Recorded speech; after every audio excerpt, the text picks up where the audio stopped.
Brought you bye Baidyanath कासामृत, सूखी कफयुक्त allergic खांसी में उपयोगी। अभी आप देखिए सरदार शहर के नॉमिनेशन हुए हैं, चूरू के पास ये कॉन्स्टिट्यूएंसी है।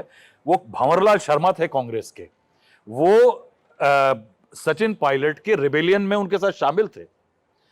अब अनिल शर्मा जो उनके बेटे हैं, उनको टिकट मिला है, उन्होंने नामांकन भरा तो उसमें अशोक गहलोत और उसके अलावा गोविंद सिंह डोटासरा मौजूद थे। सचिन पायलट गायब थे, उनको गायब कर दिया गया। उसके अलावा आप देखिए कि जो भारत जोड़ो यात्रा आ रही है राजस्थान में, उसमें 3 लोगों को जिम्मा दिया गया है।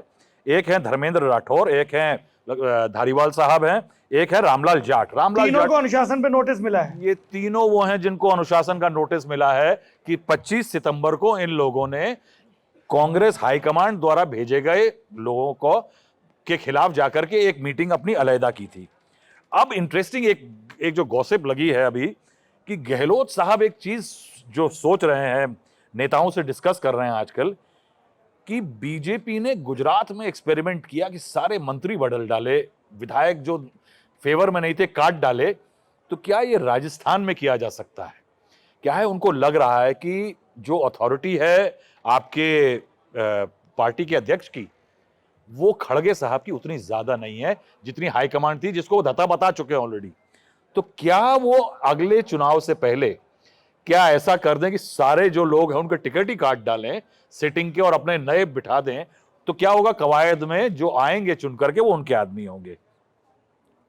अब उसके कारण हो ये रहा है कि राजस्थान में एक तरफ गहलोत हाईकमांड के खिलाफ जा रहे हैं पूरी तरह से, दूसरी तरफ क्या हो रहा है कि जो भी नेता आजकल हाईकमांड के पास मिल आता है ना, तो दूसरा एक वर्ग है एमएलएस का जो उनके खिलाफ बोलने लग जाता है। अब राजेंद्र यादव जी हैं, ये डिप्टी होम मिनिस्टर हैं, सीपी जोशी के समीप थे।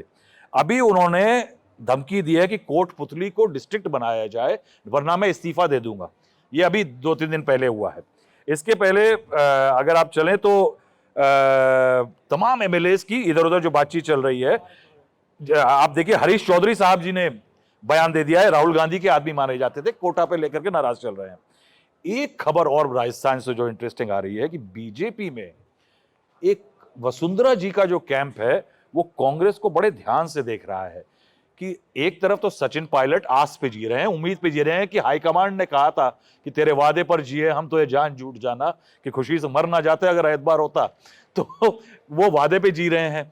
अगर कांग्रेस अपना चीफ मिनिस्टरियल कैंडिडेट डिक्लेयर कर देती है हाल फिलहाल में आने वाले दिनों में अगले चुनावों के लिए, तो वसुंधरा जी को उसका फायदा हो सकता है, क्योंकि इस समय पे उनके जितना बड़ा कोई नेता प्रॉप अप करके पार्टी ला नहीं पाई है। भारत जोड़ो यात्रा और खड़गे पर भी टिप्पणी जी, देखिए भारत जोड़ो यात्रा का मैं कहूंगा कि डेफिनेटली एक मोमेंटम राहुल गांधी को अपनी डेफिशिएंसीज दूर करने के लिए, जो आपने हेमंत बिस्वा शर्मा जी का नाम लिया, उनके कारण राहुल गांधी बहुत बदनाम हुए थे कि इंडिफरेंट पॉलिटिशियन है, अटेंशन की प्रॉब्लम है, समय नहीं देते हैं, पॉलिटिकल समझ नहीं है। राहुल गांधी इन खामियों को दूर कर रहे हैं डेफिनेटली। कहीं ना कहीं बिछड़े हुए लोग, बिगड़े हुए लोग आपस में चलते दिख रहे हैं। आप देखिए डीके शिव कुमार और सिद्धारमैया साथ दिखे कर्नाटक में। अगर आप महाराष्ट्र में देखिए तो अलायंस पार्टनर एक्सेप्ट कर रहे हैं, आदित्य ठाकरे और सुप्रिया सुले साथ में चले, दोनों साथ में नजर आए, तो ये पॉलिटिकल एडवांटेजेस दिख रहे हैं। लेकिन ये सन्यास लिया हुआ यात्रा जो है ना साहब, ये बड़ी प्रॉब्लम की बात है कि मैं प्रधानमंत्री बनने के लिए नहीं कर रहा, मैं राजनीति के लिए नहीं कर रहा, फिर अचानक एक सावरकर का लेटर निकल आता है। अब बताइए कि आप अपनी यात्रा में जोड़ तोड़ और तमाम बात के खिलाफ बात कर रहे हैं, वो एक लेटर कांग्रेस के अंदर बड़ी जिटरीनेस है सावरकर को लेकर के, शिवसेना के अंदर जिटरीनेस हो गई। राजदीप जी बताएंगे कि इनके सेकंड राज्य में कितनी उहापोह की स्थिति में है इस समय शिवसेना। तो क्या है कि ये पॉलिटिकल एलिमेंट जो हैं वो मेरे ख्याल से काफी मुश्किल कर रहे हैं। खड़गे साहब अच्छे आदमी हैं साहब, उनको पार्टी चलाने का काम दिया गया है, पार्टी को रिवाइव करके, प्रधानमंत्री का नहीं, और वो रोल बड़ा लिमिटेड है। पोस्टर देख लीजिए कांग्रेस के भारत जोड़ो के, पहली बार खड़गे साहब के कारण कांग्रेस को एक जस्टिफिकेशन मिला है कि खड़गे साहब की फोटो, बीच में भारत जोड़ो और उस तरफ दूसरी साइड में तीनों परिवार के सदस्यों की फोटो दिखने लगी है। ये पहली बार हो रहा है। राजदीप। देखिए, मैंने एक बार कहा था और मैंने मेरे किताब में लिखा है, Rahul Gandhi has never missed an opportunity to miss an opportunity. उन्होंने कभी ऐसी ये कहा गया और लोग हंसते हैं उसको लेकर। जब भारत जोड़ो यात्रा का ऐलान हुआ तभी भी मुझे लगा यार ये क्या है, भारत जोड़ो यात्रा, चुनाव तो हो रहे हैं हिमाचल में, गुजरात में, ये राहुल गांधी कहां केरल, तमिलनाडु, महाराष्ट्र में जा रहे हैं जहां चुनाव नहीं हो रहे। लेकिन मानना पड़ेगा, और आप सब यहां हैं, 25 किलोमीटर दिन पर चलना कोई आसान बात नहीं है। रोज सुबह 6 बजे उठकर चलना, लोगों से मिलना, रोज शाम को भाषण करना कोई आसान बात नहीं है। आपको जब राहुल गांधी घर में बैठकर ट्वीट करते थे तो हम ही उनके आलोचक थे कि आप ट्विटर पे क्यों हैं, आप जमीन पर नहीं जाते। अब जब आप जमीन पर जाते तो हम कहते हैं आप गुजरात क्यों नहीं जाते, हिमाचल क्यों जाते हैं, महाराष्ट्र क्यों जा रहे हैं। मुझे मानना पड़ेगा कि भारत जोड़ो यात्रा में राहुल गांधी ने अपना स्टेमिना जरूर दिखाया है। चलना 25 किलोमीटर कोई आसान बात नहीं है। और कई चीज जो उन्होंने कही है, सावरकर की बात जो उन्होंने कही, उससे राजनीतिक विवाद तो होगा ही।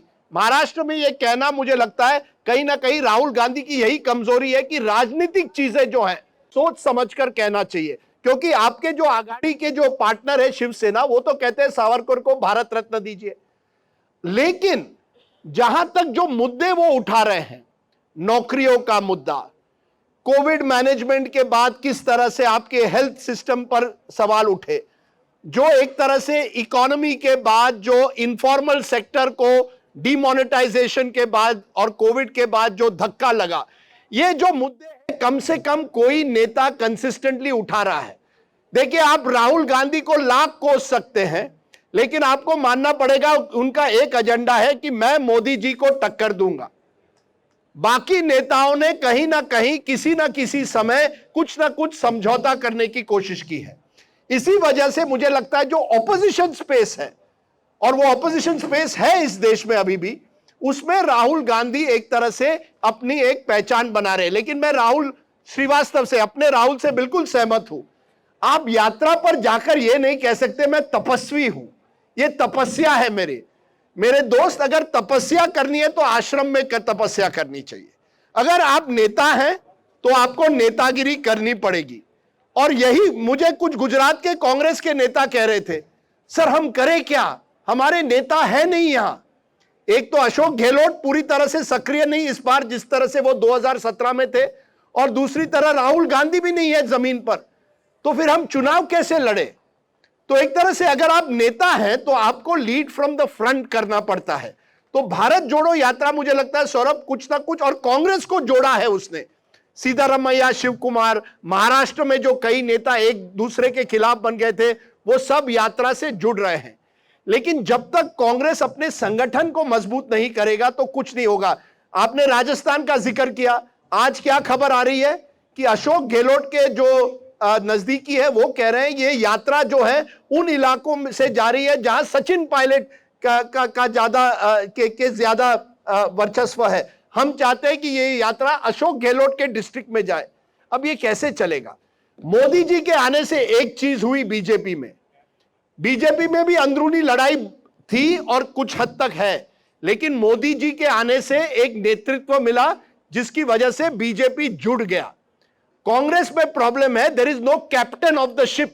अगर आप नैया है तो कोई तो कप्तान चाहिए। मल्लिकार्जुन खड़गे, सर मल्लिकार्जुन खड़गे ग्रेट स्टोरी, उनकी जिंदगी की स्टोरी बहुत ही टेरिफिक स्टोरी। आप जानते हैं 7 साल की उम्र में उन्होंने अपनी माताजी और कुछ उनके जो रिलेटिव्स थे उनको देखा, वो मर गए उनके आंखों के सामने, या उसी गांव में जब रजाकार वहां आए थे उन्होंने उनके सामने वहां रायट्स हुए और उसमें मर गए। दलित समाज से आते थे, पहले अपने परिवार से जो कॉलेज गए और उसी यूनियन के हेड बन गए जहां उनके फादर मिल वर्कर थे। कहानी तो बहुत अच्छी है। आप आज केवल हम मोदी जी की बात करते हैं, चाय वाले मोदी जी एक चाय की दुकान से, उनके पिताजी रेलवे स्टेशन वहां से आए। कई ऐसे नेता हैं। लालू जी ने एक बार मुझे बताया उनकी मां को अपने गांव के कुएं से पानी नहीं उठाने दिया था वहां के अपर कास्ट से। कभी हम लालू जी की बात करते हैं।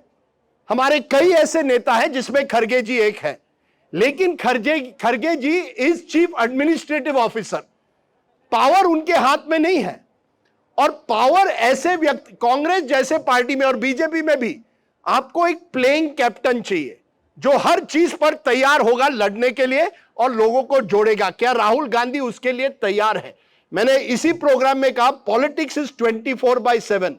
आप अपनी लाइट नहीं बंद कर सकते। 9 to 5 बैंक जॉब नहीं है।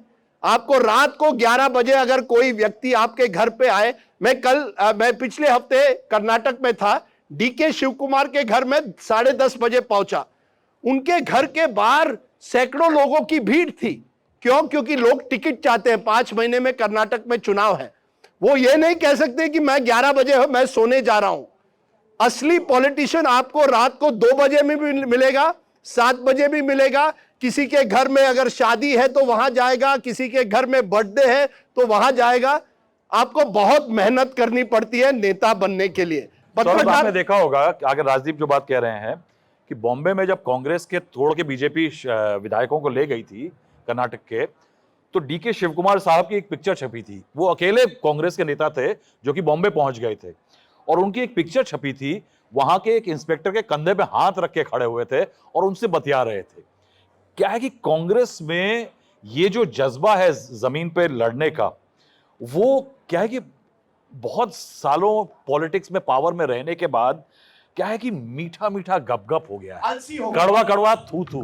यानी मैं इसमें मेरा एक accountability सबमिशन नहीं है चाहते। राहुल जी, क्योंकि हम लोग पत्रकार हैं, हर पार्टी के नेताओं से बात करते हैं। कांग्रेस में आज भी ऐसे नेता हैं जो मेहनत करने को राजी हैं, पर आप उनको शक्ति तो दो, उनको आप संबल तो दो, उनको प्रोत्साहन तो दो। एक मसला ये भी है, जैसे भले ही यूपी की विधानसभा टैली इस बात की ताकीद ना करती हो, पर आप कांग्रेस का दफ्तर जाकर देखिए पहले कैसा था और प्रियंका गांधी के आने के बाद कैसा है। वहां पर अतिक्रमण था, बहुत सारे लोग काबिज थे, पर उसके साथ दूसरी प्रॉब्लम आती है फिर गेटकीपर्स की, कोठरी की, जिनका जिक्र करो तो खफा हो जाते हैं।